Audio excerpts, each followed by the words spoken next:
Halo teman-teman, kenapa sih kita harus mengganti media tanam? Dan apa sebenarnya manfaat dari merawat tanaman? Yuk kita simak videonya, tonton sampai selesai ya.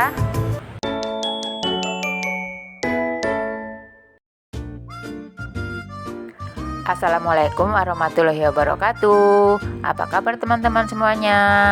Semoga sehat selalu ya, dimudahkan rezekinya dan dilancarkan segala urusannya. Amin ya robbal alamin. Di depan saya ini adalah tanaman Alocasia silver, atau ada juga yang menyebutnya sebagai keladi tengkorak ya teman-teman. Nah, pada kesempatan kali ini saya mau membongkar tanaman keladi tengkorak ini karena medianya sudah terlihat berkurang. Di sini saya sudah mempersiapkan pot dan juga media tanamnya untuk mengganti media tanam yang lama ya. Oke teman-teman, mari kita mulai untuk membongkar medianya ya. Bismillahirrahmanirrahim. Nah, terlihat ya, akar-akarnya sudah banyak sekali dan ini medianya juga agak keras karena struktur tanahnya di sini kurang bagus ya. Langsung saja kita bagi agar nanti bisa menjadi beberapa pot ya teman-teman. Kita belah seperti ini. Keladi tengkorak termasuk jenis tanaman yang cukup mudah untuk ditanam dan perawatannya juga tidak terlalu susah. Ini terlihat setelah dibongkar akar-akarnya, dan ini ada seperti tunas-tunasnya di ujung akar. Nanti akan tumbuh menjadi tunas baru dan tanaman baru ya teman-teman. Nah, sebelum dipindahkan sebaiknya kita potong sedikit akar-akarnya. Tujuannya untuk merangsang pertumbuhan akar-akar baru, sehingga nanti setelah pindah tanam seperti ini akan tumbuh menjadi lebih subur ya. Untuk media tanamnya saya menggunakan tanah yang dicampur dengan merang atau saka mentah dan juga pupuk kompos yang dibuat sendiri. Setelah diisi separuh dengan media tanam, kita masukkan tanamannya, lalu kita isi lagi dengan media tanam seperti ini. Isi secukupnya. Jangan lupa kita ratakan dan agak sedikit ditekan seperti ini ya.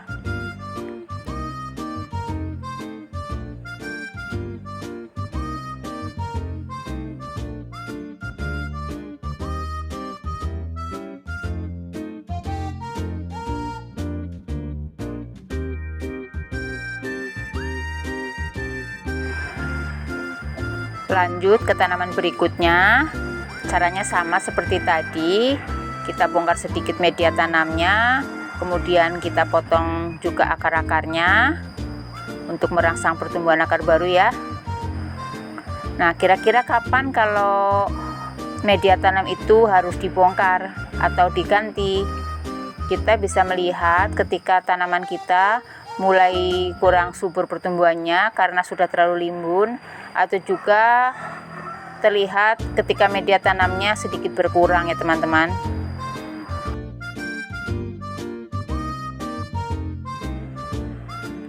Bagi teman-teman yang tidak suka tanaman hias, mungkin hal seperti ini atau kegiatan seperti ini terlihat begitu ribet ya atau merepotkan ya. Tapi bagi pencinta tanaman, kegiatan seperti ini adalah kegiatan yang mengasihkan. Merawat tanaman hias juga mempunyai banyak manfaat ya teman-teman. Tanaman hias dapat menyerap karbon dioksida dan racun-racun yang ada di udara, serta menghasilkan oksigen melalui fotosintesis. Merawat tanaman hias juga dapat mengurangi stres loh teman-teman, dan juga meningkatkan suasana hati. Karena dengan kehadiran tanaman hias dapat memberikan rasa rileks dan menenangkan pikiran. Kalau pikiran kita atau hati kita sedang sedikit gak enak atau galau, kita keluar melihat tanaman-tanaman yang indah, itu akan membuat suasana hati kita menjadi lebih tenang, lebih senang, lebih bahagia. Ya kan teman-teman? Warna hijau dan nuansa alami tanaman juga dapat merangsang otak untuk lebih fokus. meningkatkan konsentrasi dan produktivitas. Merawat tanaman hias juga mengajarkan disiplin dan rasa tanggung jawab dalam memberikan perawatan yang tepat. Seperti ini, mengganti media tanam, memberikan pupuk, menyiram tanaman, atau sekedar membuang daun-daun yang sudah kering. Seperti itu, teman-teman. Biasanya tanaman hias ditaruh di teras rumah, di halaman, atau di taman-taman untuk mempercantik lingkungan ya teman-teman. Tetapi selain di luar ruangan, tanaman hias juga dapat digunakan untuk mempercantik ruangan yang ada dalam rumah atau dalam kantor. Dan menurut beberapa penelitian menunjukkan bahwa karyawan yang melihat tanaman sebelum bekerja itu cenderung lebih kreatif. Beberapa tanaman hias juga dapat membantu menyaring alergen di udara sehingga dapat mengurangi resiko alergi, mempercepat pemulihan setelah sakit, dan ada beberapa tanaman hias yang dapat membantu menjaga kelembaban udara di dalam ruangan sehingga dapat mencegah kulit kering dan iritasi. Ada juga loh beberapa tanaman hias yang dapat membantu mengusir nyamuk seperti daun mint dan lavender. Nah, ternyata banyak sekali ya manfaat merawat tanaman hias.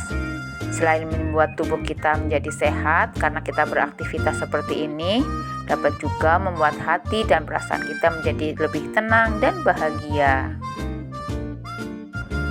Buat teman-teman yang belum menyukai tanaman hias, bisa dicoba ya. Tidak perlu banyak-banyak, mencoba 1 pot tanaman saja itu sudah cukup. Nanti bisa dirasakan bagaimana perbedaannya. Alhamdulillah, selesai juga ya teman-teman. Dari 2 pot tanaman sekarang menjadi 5 pot tanaman yang cantik-cantik. Jangan lupa untuk menyiram tanaman setelah melakukan pindah tanam. Penyiraman ini bertujuan agar tanaman tidak stres dan tetap segar ya teman-teman. Ini saya siram menggunakan air kolam. Sekian dulu video kali ini. Terima kasih sudah menemani kegiatan saya merawat tanaman keladi tengkorak. Sampai jumpa lagi teman-teman. Semoga kita diberikan umur panjang yang penuh berkah dan dilindungi oleh Allah Subhanahu wa Ta'ala dimanapun kita berada. Amin ya robbal alamin. Dan mohon maaf apabila ada salah kata atau ucapan ya teman-teman. Wassalamualaikum warahmatullahi wabarakatuh. Salam sehat, tetap semangat.